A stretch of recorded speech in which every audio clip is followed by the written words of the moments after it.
This is Theory Time, Book 8, Ear Training Number 1, Part 2. For this video, we will be doing questions 5 through 7 on the Ear Training Number 1 page. So starting with question number 5, they're asking you to identify the following scales as major, harmonic minor, melodic minor, or natural minor. Hopefully you know the difference, yeah?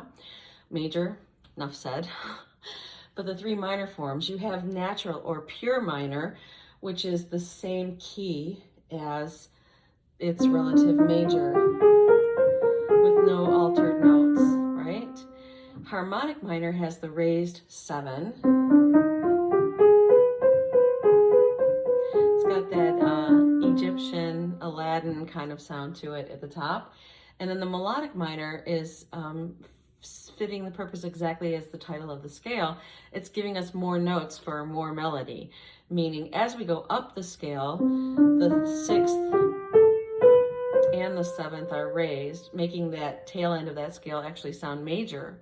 And then on the way down, they're lowered back down to their natural minor state. So going up and down without the interruption sounds like this.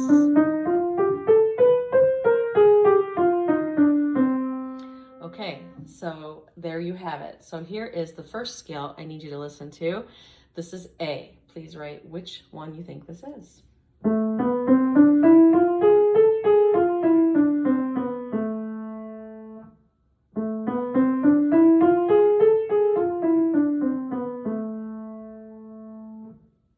Okay, and then we go on to B.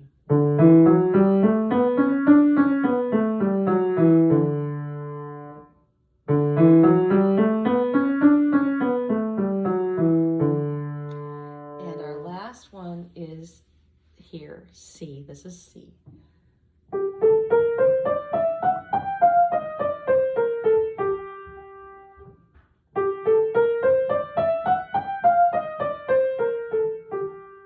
Okay, how did you do? For A, I played this one.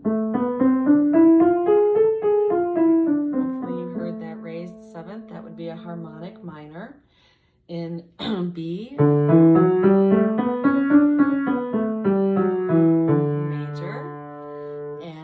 for C, listen carefully, I played. Hear the change there? Melodic minor. Okay, for question number 6, you're going to hear intervals within the octave of a major scale. They may ascend or descend. Identify each interval by type and size. Type meaning, is it major or perfect? Size, of course, being the number. So we like to have you pair these in groups of 2. Sums of 9, products of sums of 9. So we call the first one, the seconds and the 7ths, we call them here the uglies. Oops. And meaning clashy, okay? Then we have the thirds plus the 6. For that one, we call those the pretties. They sound very harmonious together. They're nice. Then we have the tunes. These are the perfects. And we have Here Comes the Bride in the 4th, Twinkle Twinkle in the 5th. And then the only other one you need to worry about would be like the perfect unison. Okay, same note. We don't have to worry about that at all, do we? And then the octave. The huge interval plus, hear that? It's the same exact pitch going along there. No harmony there. Okay, here we go. This is A. What do you think this one is? Definitely not an ugly. Here's B.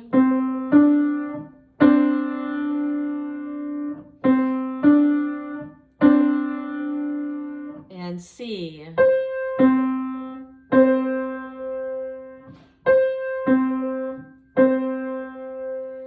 D.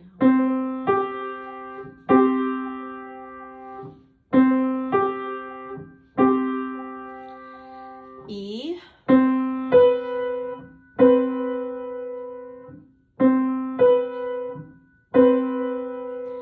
F.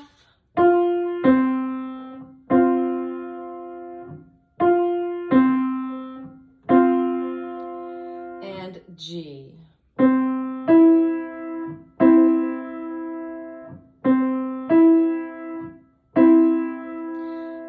let's see how you did. The first one I played major sixth. B, I played major second. C, I played perfect octave. D, I played perfect fifth. For E, I played major seventh. F, perfect fourth. And G, major third.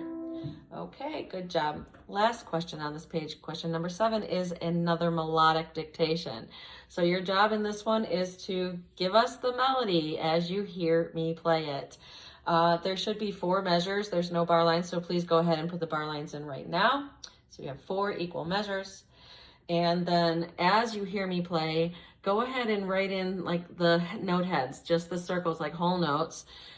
As you get the shape of the melody. Don't worry if you aren't sure if it was a step or a skip.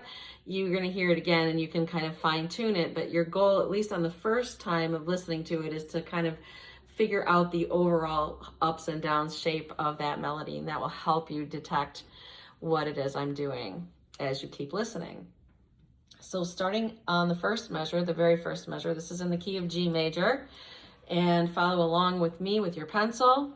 Here we go.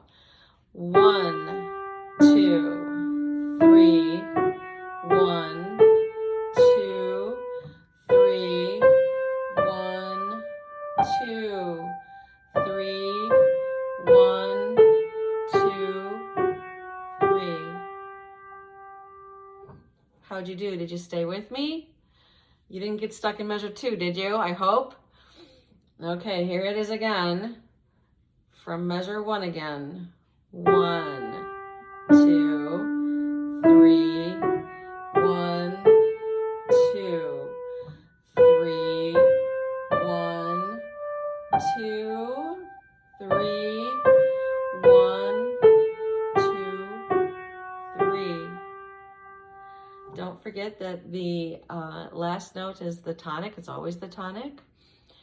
So we're in the key of G, so you know the last note is a G. Sometimes you can work your way backwards. Melodic dictation is a lot like being a detective and using every little clue that you can to figure out what is happening. If you need to hear it more times, now please pause it and rewind and listen as many times as you need.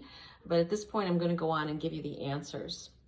So the first measure went G, D, E, F sharp. Hear that? F sharp.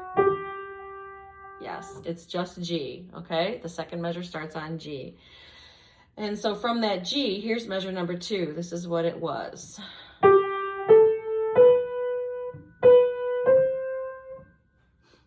It's an awkward place to start, but here you hear the first 3 notes. G, it's just steps, right? So you should have written G, A, B, and then hear this. Yes, another B, a repeated note. So measure 2 is G, A, B, B, C. 2/8, a quarter, and 2/8 is your correct rhythm for measure number 2. Now the third beat of measure 2 was B, C. There's the first note of measure number 3. So what was that? Was that a step or a skip? It went B, C. Hopefully you hear a step.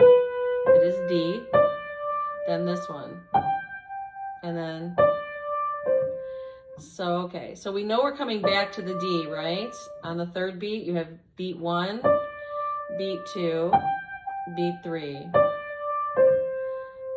So we've got the Ds. We can listen for those, and those are the same note. But what is this high note?